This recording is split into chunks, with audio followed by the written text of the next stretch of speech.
Bonjour à toutes et bonjour à tous, nous sommes ravis de vous accueillir pour ce premier numéro de Cast Campus, le podcast qui va à la rencontre des acteurs de nos campus. Pour ne manquer aucune information, pensez à vous abonner à nos réseaux sociaux. Aujourd'hui, nous recevons Judith Absalon, qui est responsable administrative du pôle scolarité, et Kaina Omazis, qui est agent administratif à ce même service. Judith, bonjour. Bonjour Guillaume. Est-ce que vous pouvez nous présenter succinctement le pôle des inscriptions ? Alors, le pôle des inscriptions organise la campagne des inscriptions administratives et délivre la carte d'étudiante et le certificat de scolarité.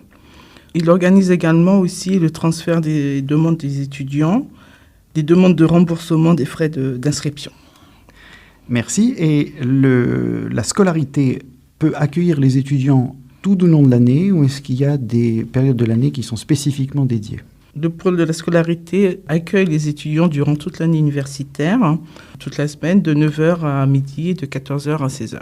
Et alors, pour être tout à fait précis, vous ne gérez que les inscriptions administratives, il me semble. Vous n'intervenez pas dans les inscriptions pédagogiques. Exactement. Tout ce qui relève de l'organisation pédagogique dépend des composantes. Merci. Alors, plus concrètement, si je décide de m'inscrire à l'université, comment ça se passe ? Où puis-je déjà trouver les informations nécessaires pour mon inscription ? Alors, les étudiants pourront trouver des informations sur les 3 campus. Donc, nous allons installer des guichets d'accueil pour pouvoir renseigner et orienter les étudiants. Et alors, est-ce qu'il existe un site internet sur lequel je peux également recueillir des informations préalables à mon inscription ? Les étudiants peuvent consulter notre site internet qui est dédié aux inscriptions. Merci Judith. Kaina, bonjour.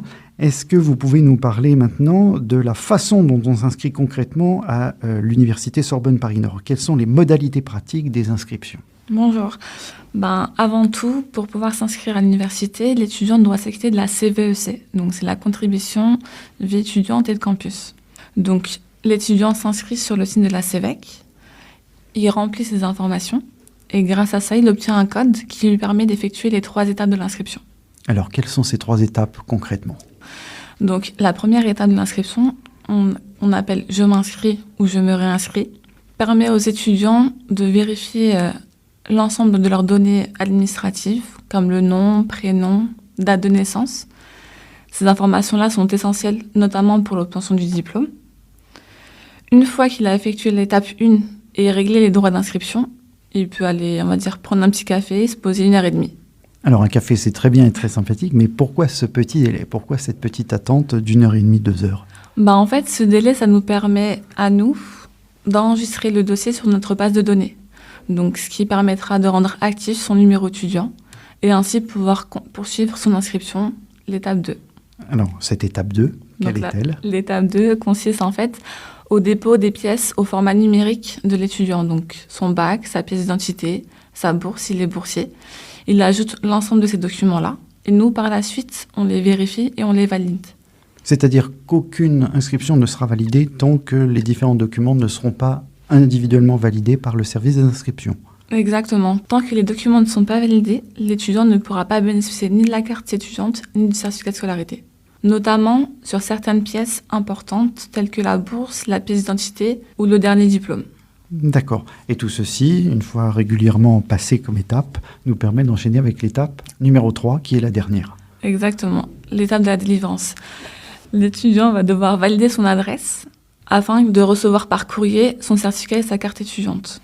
Pas de problème pour l'adresse, mais en ce qui concerne des étudiants qui seraient internationaux, est-ce qu'il y a une particularité, une spécificité qui est prévue au niveau des inscriptions ?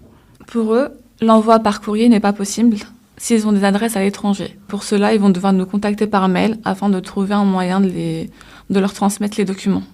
D'accord. Et prenons l'hypothèse où j'ai fait une erreur matérielle dans le dépôt de mes pièces. Je me suis trompé dans le choix d'une pièce justificative. Est-ce que j'ai une façon de corriger le tir, si je puis dire ? Est-ce que tout est rattrapable ? Tout est rattrapable, heureusement. Donc en fait, l'étudiant, il doit tout simplement nous contacter. Donc sur notre site d'inscription, on a un formulaire de contact. Il nous contacte, il nous explique son problème et à ce moment-là, on modifie et on l'informe par mail. Et dernière difficulté qui est souvent exposée par nos étudiants, Quid des étudiants qui auraient des difficultés financières? Est-ce que ce cas de figure est prévu également par le service de la scolarité, le service des inscriptions? L'université a mis en place ce qu'on appelle une commission d'exonération des droits d'inscription. Donc notre service est en charge de la réception des dossiers, qui sont ensuite présentés à une commission qui décide si oui ou non l'étudiant peut bénéficier d'une exonération. Cette commission est souveraine, je crois, c'est ça? Exactement. Alors, on va se permettre de rappeler à nos étudiants ce que veut dire souverain pour qu'il n'y ait pas d'ambiguïté. Donc, dire que la commission est souveraine, ça veut dire qu'elle est la seule à décider de cette exonération ou pas, qu'elle n'a pas à se justifier, ce qui est important aussi, et qu'ensuite, elle n'est pas susceptible de recours. Donc, une fois que la commission a décidé, quelle que soit la décision, c'est cette décision qui compte. La décision est prise, oui. Voilà. Merci Kaina, merci Judith d'avoir répondu à nos questions. Merci Guillaume de nous avoir reçus. Merci. Merci de nous avoir écoutés. Nous nous retrouvons bientôt pour un prochain épisode dont le thème sera « Bien préparer sa rentrée ». Vous pouvez retrouver en commentaire tous les liens que nous avons cités dans cet épisode. Si le podcast vous plaît, n'hésitez pas à nous laisser une bonne note sur la plateforme sur laquelle vous nous écoutez et à nous partager en story sur vos réseaux sociaux. Vous pouvez également nous laisser des commentaires, poser des questions, partager vos expériences et nous suggérer des sujets qui vous concernent. Merci, à bientôt.